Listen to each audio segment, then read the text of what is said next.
কলকাতায় তো শিল্পপতিরা আসা অনেক আগেই বন্ধ করে দিয়েছেন। আমার মনে হয় এবার থেকে আর কোনো খেলোয়াড়ও আসবে না। কলকাতায় শিল্প গেছে, মমতা ব্যানার্জি একাই খেলা হবে করবেন, খেলোয়াড় একটাও থাকবে না পশ্চিমবঙ্গে। অত্যন্ত দুর্ভাগ্যজনক।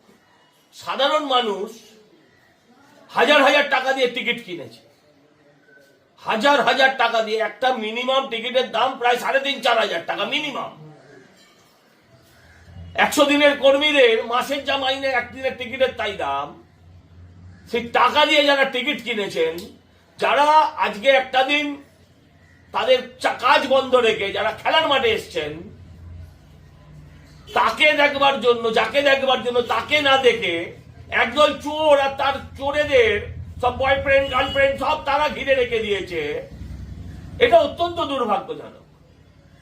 মেসিকে দেখতে এসছে কেউ, কেউ ওই ক্রীড়া মন্ত্রীকে দেখতে আসেনি।